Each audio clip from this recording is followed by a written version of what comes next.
we head towards kick their team to victory. With that, let's head up the road. Brandon Guyton. EA Sports coverage at Field here in Jacksonville. Come the Miami Dolphins and the Jacksonville Jaguars.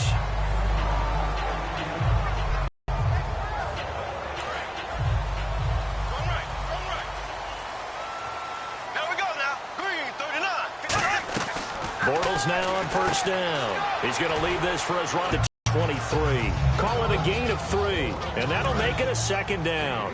And the box that's highlighted is for Hearns on this offense. Do you have your track shoes available? Because Allen Hearn. This is intercepted. Picked off by Kiko Alonso.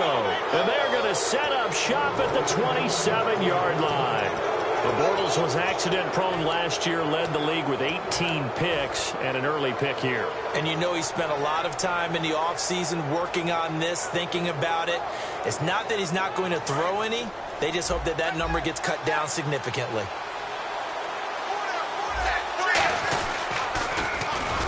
Now it's the Boise State alum, Jay Ajayi. That's going to go as a loss of 4, and it'll be second down.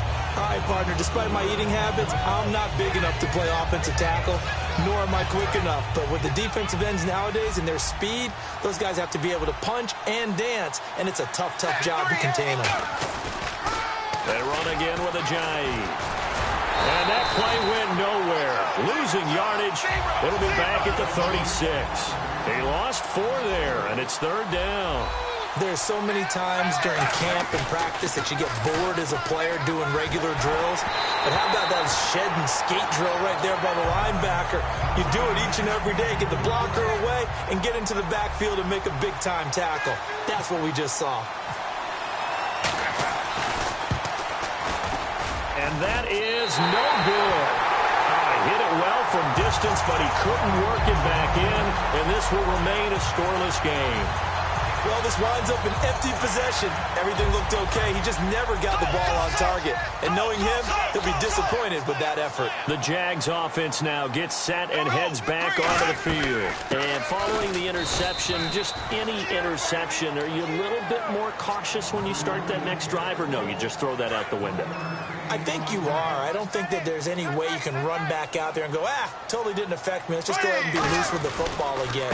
Too cautious, because now you can't run any offense at all. Still want to attack. We'll see how they attack him here. And once again, leverage wins. The offensive line, lower than the defensive front. They moved them and found some good space for the guy carrying the ball. From midfield, here's Bortles. He finds Hearns left side. And he's going to have a first down as he's brought down at the 44-yard line. And Brandon, from our time in college football, where receivers weren't running the traditional NFL route tree, one thing they did learn, find open areas, find soft spots, and set up and catch the ball. And I think we just saw that there. Yeah, we saw that indeed, picking up the first. Okay, time now to meet the starters defensively for the Miami Dolphins. And let's start with Xavier Howard, a cornerback out of Baylor. He's one of the top 50 players on my board coming out of the draft in 2016, and I don't think he's going to disappoint. Long, lean, has excellent ball skills. Time running out here on the play clock. To throw is Bortles. But he's got it to Hearns. And he gets it to the 32.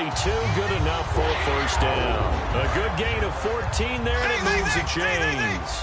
He's such a good route runner. Shows it there on third down. Very proficient and a good pass. And you know what I've observed over the years in the NFL?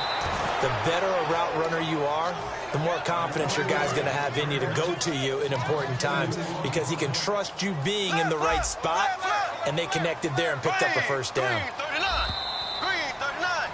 Alongside the former defensive back, Charles Davis. I'm Brandon.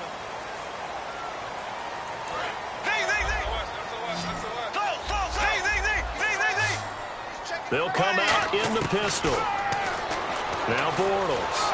And down he goes. They sack him back right around the 41-yard line.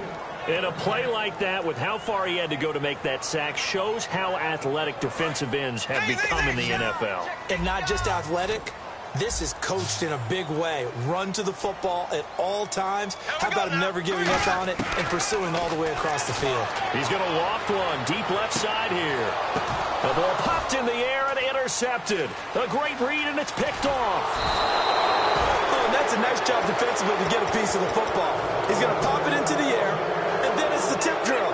And good concentration by him to react to it and pull in the interception.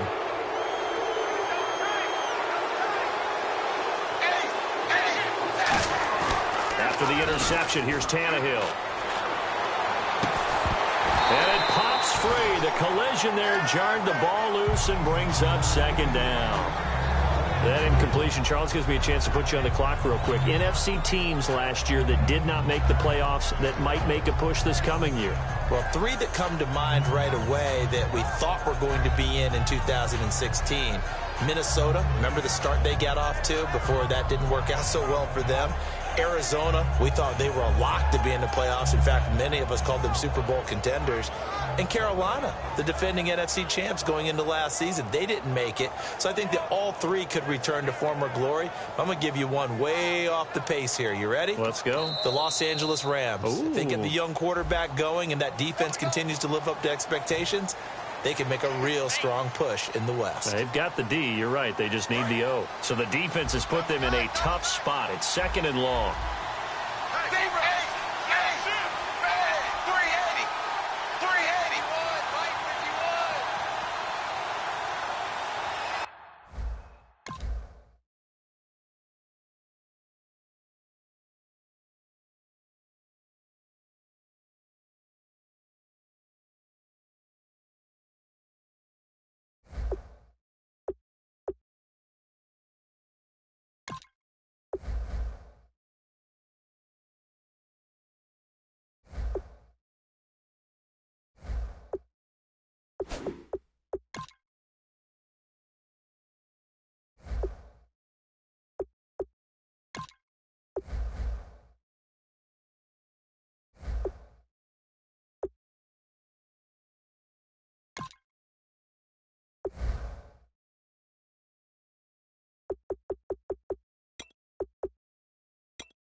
Hello, everybody. I'm Larry Ridley, and this is the NFL on EA Sports.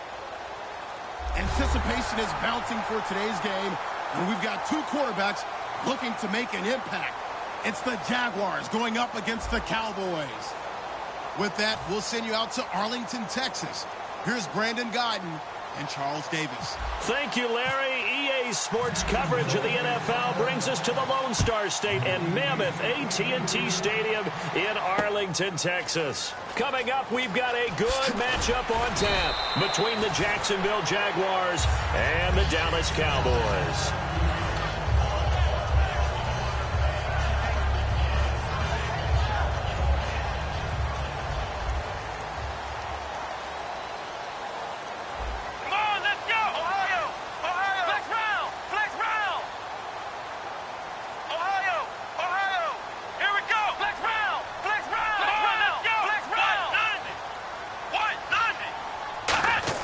Prescott on first down. And his throw is incomplete. Dez Bryant, the intended receiver. And it's second down. Okay, starting lineup time offensively, Charles, for the Dallas Cowboys. And how about them at number 4 in the 2016 draft? Big needs on the defensive line. And they go with the running back. They go star power. They went star power, but Ezekiel Elliott, in a lot of ways, was exactly the right decision. When they had winning success in 2014, they did it running the football. Elliott can do that for them again. To throw is Prescott. And this one caught by Dez Bryant. A glance back at 2016 for Dez Bryant. 50 receptions, under 800 yards, had 8 touchdowns. What do you make of the season that Dez had? Well, remember, it started with Dez injured, so it took a little while for him to get started. I'm going to make a bold prediction for you. Would not shock me at all if he doubled his catch number next year and darn near doubled his receiving yardage total. Because if he's healthy all year long, they're going to want to take some pressure off of the run game themselves. And Dak Prescott in his second season should be that much more confident throwing it downfield. Partner, I know you call the play-by-play, but you know your ball.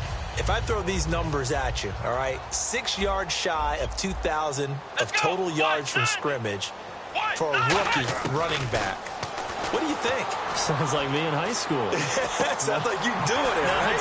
It's really fascinating in what he was able to do. The thing for me, though, he did that as a rookie. Where do you go from here? I mean, can you keep going up from those numbers your sophomore campaign? I think that you can. He's had examples of that preceding him in the NFL. Some guys who are in the Hall of Fame right now. Remember, he had 16 total touchdowns because it's not just his ability to run it. He can catch it out of the backfield as well. No one plays harder than this guy does, down in and down out. I think he's just going to keep getting better. A good pickup there, a 22. Well, if you do read man coverage, Brandon, the drag route's a pretty good one to run against it because you're running away from people on it.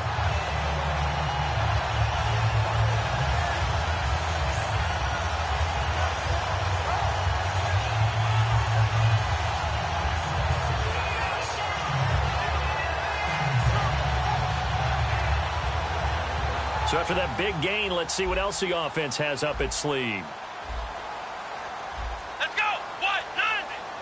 190!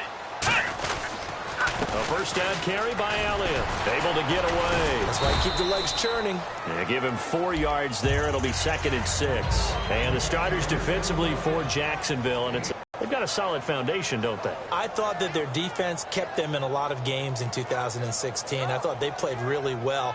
And now they've got a young core of guys. Remember Jalen Ramsey drafted last year. He made the all-rookie team. Yannick Ngakoue, a really promising outside linebacker, one of the best speed rushers in the game. He's going to be back with them. They need Miles Jack to make a jump, the youngster out of UCLA. But I like, all in all, the core of players that they have defensively.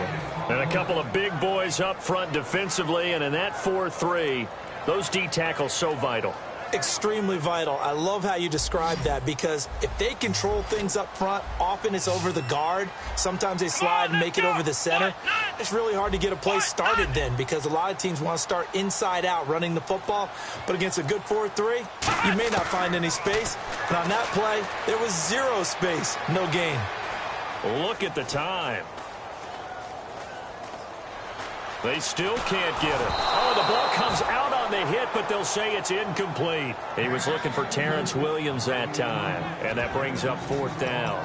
They got pressure there and only rushing 3. And there's a defensive coordinator right now who is celebrating not just getting home with 3 there, but realizing if that's the type of pressure he can get in the entire game, then his pass defense is going to be excellent. You're dropping 8. Where are you going to go with the football?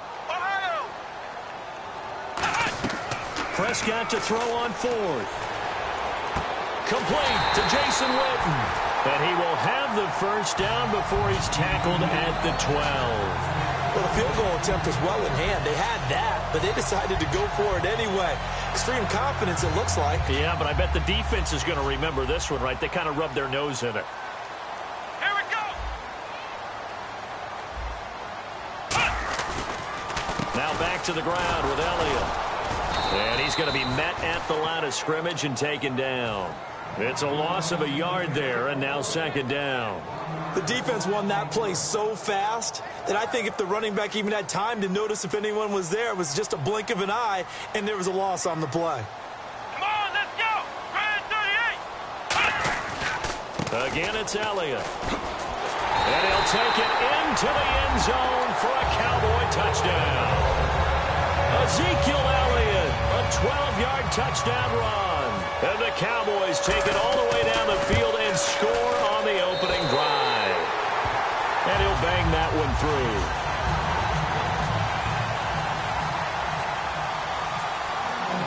through. Bailey now to kick it away after the touchdown. That's fielded in the end zone. And in hindsight, probably should have stayed where he was, as he'll only get back to the 16-yard line.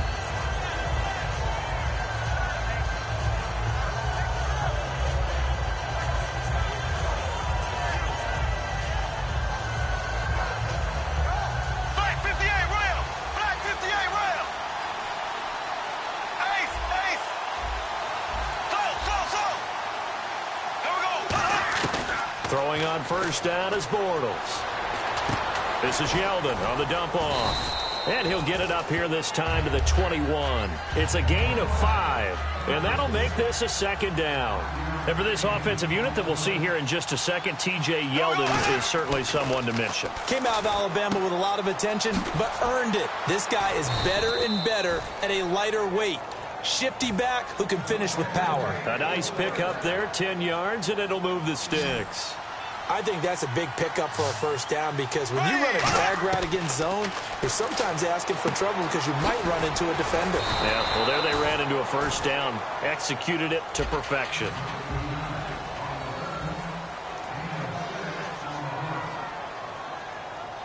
Second down now after the pass completion.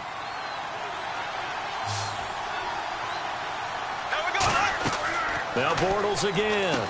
They go with a screen. It's Yeldon. And he'll get up near the 45. They'll spot it at the 44. They get 6 on the pickup there as the drive will continue. For a second there, I thought that might break big. Screen pass. Looked like it was coming together. Looked like there was an opening. Still, ended up with a solid game. On 1st down, Bortles. Green's got it over the middle. A gain of 6 there on 1st. Well, clearly one of his advantages as a passer is his height. Sit back in the pocket, fired over the middle. That makes things tougher defensively, doesn't it? It really does, because your goal is to move the quarterback off his initial spot when he gets his drop back completed. But when you have that type of height, he can stay in there if he's willing to take the hits and just fire over the top, which saves him time and actually completes a play a little bit quicker than it normally does for a quarterback who has to slide and find open space to throw.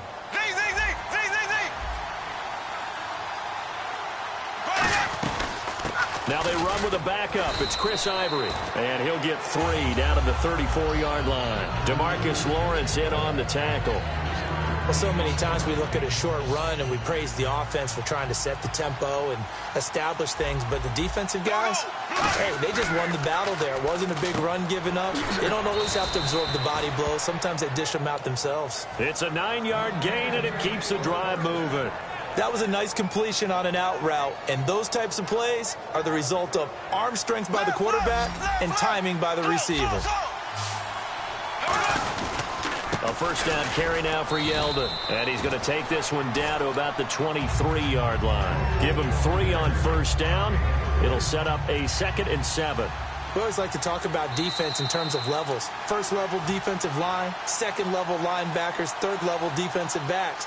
On that run, that was what we call a first-level run, and it was stopped by a second-level player.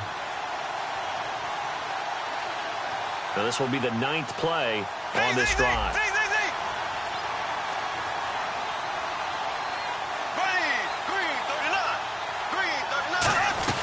Again, it's Yeldon. And he'll be taken down near the 20 at the 21. Call it a gain of a couple, and that's going to leave him with a 3rd and about 5. And a really long drive here, and it goes on and on. To throw is Bortles. Completes it to Lee. And he'll take it down here just shy of the 15 at the 16-yard line. 5 yards on the pickup, and that's going to make it 4th down. So much about offense is what you call hidden yardage. You know, you throw the ball to someone, they catch it, and then they can make a big play. You know, they create a play, run after catch. They did a really nice job there of limiting that and keeping him from a first down. Yeah, stopped him in his tracks. They'll get a couple yards on that one, and they're able to convert here on 4th and inches. So it'll be first down here after the run.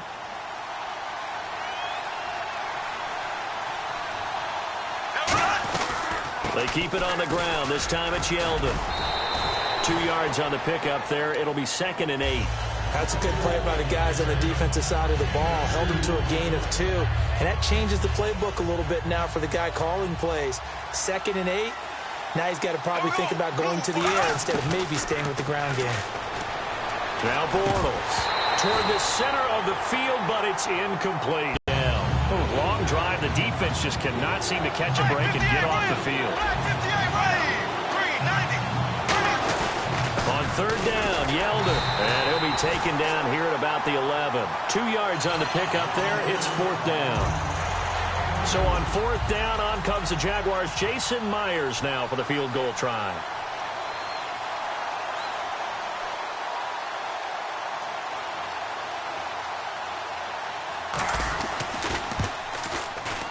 And Myers able to knock it through. All right, hang on. We'll jump over halftime. And we welcome you back live now inside the booth alongside Charles Davis. I'm Brandon Gaudin, set and ready to rock for the 3rd quarter. That's fielded in the end zone. And he's able to get it across the 20, but not by much, as he's marked down at the 21-yard line. Out come the Jaguars now as they'll go on offense first here in this 3rd quarter. They're down here, but very much in this game. What's the tonality of a coach's talk when a game is within striking distance like this at intermission? Typically, what they're doing is emphasizing the things that went well in the first half and wanting more of that. Sure, you've got to go over some of the errors and clean up some things because there's a reason you're down. But overall, I think they want to stay positive, stay up with this team. We're just starting the second half, and we've got the football.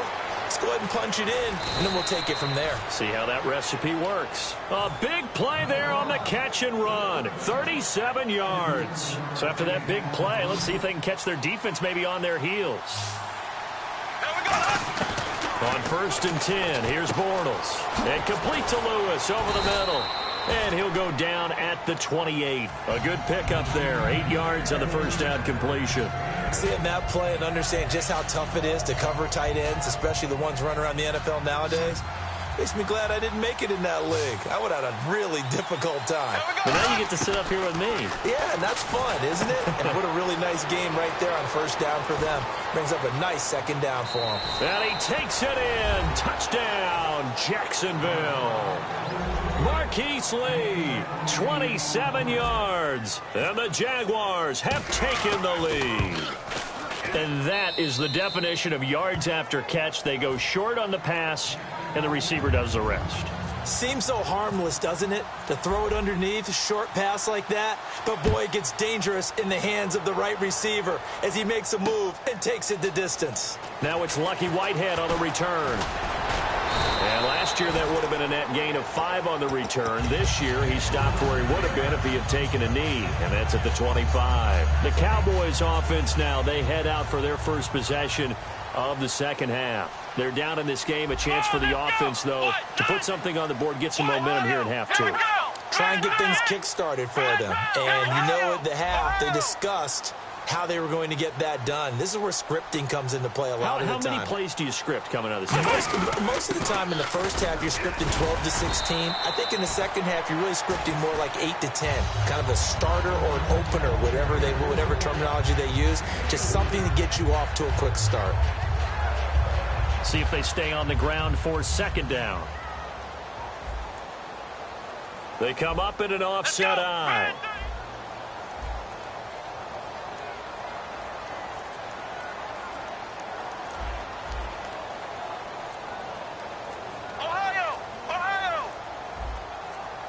So offense moving a little too slow there. Could not get set, and they get the penalty.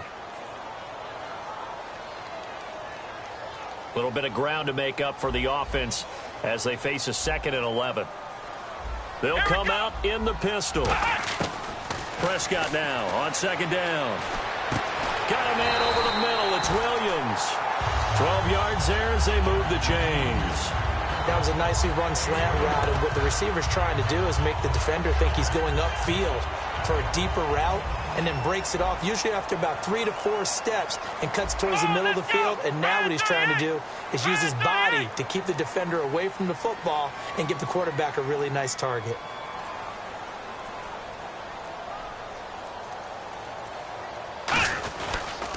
They'll try to sweep with Elliott. It'll go as a gain of 10 there, and it'll be a Dallas first down. How many times do we say in this game that speed kills, and it does it in so many different ways? In this case, you got a back who's quick and shifty, can make moves, make people miss, but also gets to and through a hole before it can close down.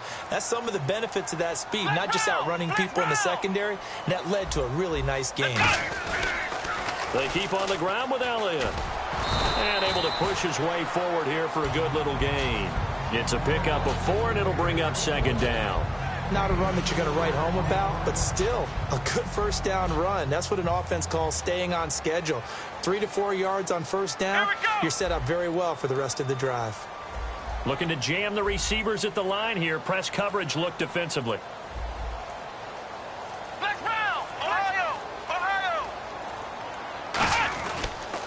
On second down, Elliott.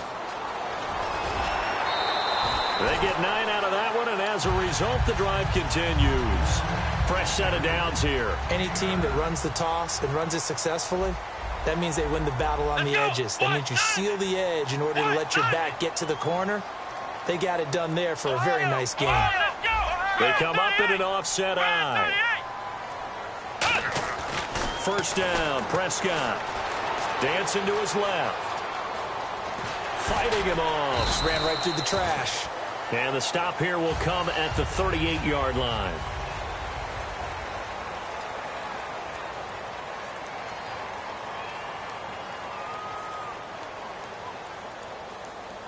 And they still need 8 yards for the first here on second down. Again, we'll see the pistol here. The slot man in motion right. 10th carry now for Elliott. And he'll be taken down at the 33, a pickup of about 4. Telvin Smith that time there to make the play. Frustrating for a defense, energizing for an offense. Finding a way to create that type of yardage in your running game, that'll make the guys carrying the ball very, very happy. 7th play of the drive now as they come up on a 3rd and 3.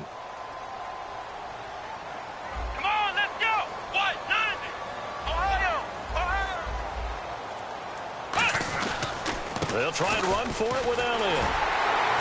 And he's able to pick up the first before he's taken down at the 27. 7 yards there, good enough to move the sticks. On 3rd down, that's a good job of situational football and understanding where the first down marker was and getting there. So the run gets them the first, and now they operate with a fresh set of downs. One man in the backfield, Elliott.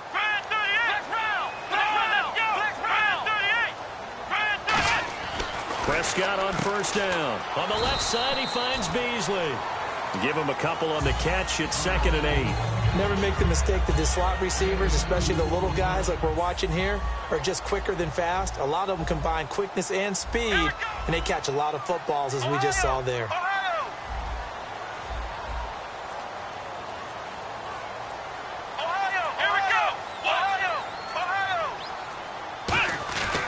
Now Elliott. And he'll take it down here just shy of the 15 at the 16-yard line. 9 yards on the pickup there, and it keeps the drive alive. And that's a nice pickup of a first down on that second down run. And at that yardage gained, they can run that plan any down.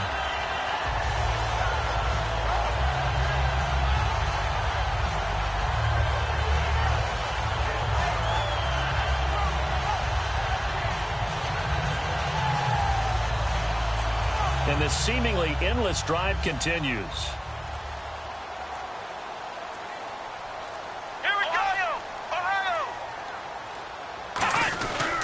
They go to Elliott again. And this carry not as productive. He's swallowed up at the line of scrimmage. Just a yard on the pickup there, and it'll bring up a 2nd and 9. That was a really nice play, able to stack that one up. When they get back in the huddle, he's got to tell his guys up front, great job. They kept people off of him, allowed him to run free, and make the hit on the runner. Filled the gap nicely, kept him to just a 1-yard gain. Let's run! Ohio! 2nd down, Prescott. And Bryant's got it over the middle. And he'll take it into the end zone for a Cowboy touchdown. Dez Bryant, a 14-yard touchdown. And the Cowboys have taken the lead here in the 4th quarter. And that makes it 14-10.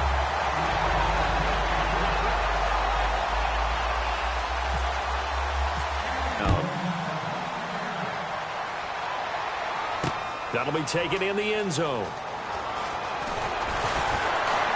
And he'll probably wish he reconsidered here. It'll cost him 10 yards now with a new rule as he's down at the 15-yard line. Here comes the Jaguars offense as they get set to go again. Last time they were out, they scored. Still trailing here, though, so some work to do.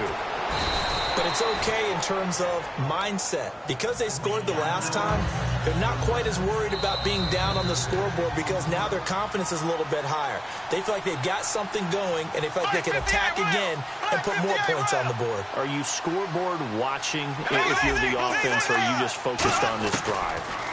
We wouldn't be telling the truth if we said that they didn't scoreboard watch. Everyone does it to some extent, but you've got to set it aside right now and just focus on this series. That'll take care of the scoreboard if they punch it into the end zone. A little football 101 there. You just see the receiver try to run down the defender, meaning he goes right at him and really trying to move him a little bit towards the center of the field so he can put his foot in the ground and break to the out, to the sideline, and make a catch. 10 yards on the pickup there, and it'll give the Jags a first down. So much goes into a successful play, doesn't it? How about that play action there, freezing the defense just enough to bring the tight end free downfield for the completion.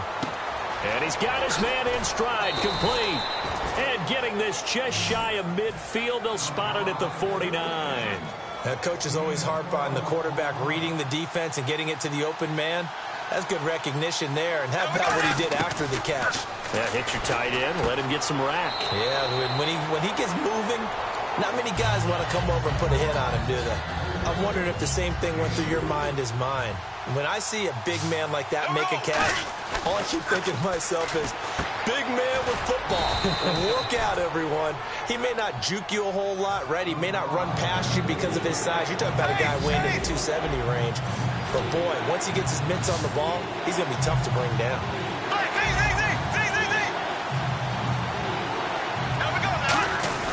They'll try to run for it with Yeldon. And he's got the first before he's brought down at the 39-yard line. Give him 3 yards and a fresh set of downs. Everyone understood their role on that play. 3rd and 1. You know the defensive guys, they're trying to get down and get low and get leverage on the offensive lineman, but they didn't allow that to happen. They created a crease and allowed him to get through for a first down. Back to throw. Caught out left side by Robinson. He takes it across for the touchdown, and they've taken the lead late in the final minute of the fourth. Wow. Wow. So how many practices have we watched over time where the offense works on scoring late in the game and finding a way to win, as we just saw there? Just saw it right there. Now can they preserve that advantage that they just got? And after the touchdown, here's Myers to boot it away. That's fielded in the end zone. And with time a factor here late, he'll just take a knee and they'll put it out to the 25. The offense for the Cowboys now working their way back onto the field. They only need a field goal. Obviously, the clock a huge factor. They'll be watching that. What do they need to do here, Charles? Your sequence of plays has to get you out of bounds. Completions, get out of bounds, gain some yardage. Then when the clock hits 7 seconds or left, now you got a decision. Are you in field goal range or is it Hail Mary time? Because from 7 seconds down, you don't want to take a shot that you're going to have another play. We'll see how they handle it. Back to throw. And that one drops to the ground. Incomplete. Clock stops here just inside of 20 seconds. 19 left. Offense trying to avoid stalling out, facing a 3rd and 10. There's so much precision in an offense, especially when you're throwing the ball. And in an out route, plenty of it. How about the quarterback hitting his back foot, ball's out of his hands, receiver making his break, making his cut. He's got to time up perfectly. Not always easy to do. Just let him a little too much. Yeah, I remember back in the good old days, I was talking to a quarterback, and he said everything they did was on the count system. So when he took a snap, he counted in his head for certain routes, different time frames for each one, and he knew if the ball wasn't out of his hand at that point, he'd better eat it because the play was dead. One score down. Here we go. They're going to go for it here on 4th down. Flex round! Flex round! Here we go! Desperation time. Prescott on 4th. He completes it to Bryant. And he will have a first down as they get him to the ground at the 37. Now whistles come in. We're going to get a timeout here by the offense. It's just their first. They've got 2 more to use here in the final stages.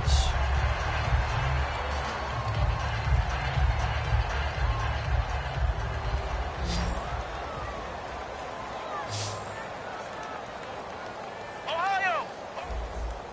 Come on, let's go! He's back to throw. He's going to let it fly.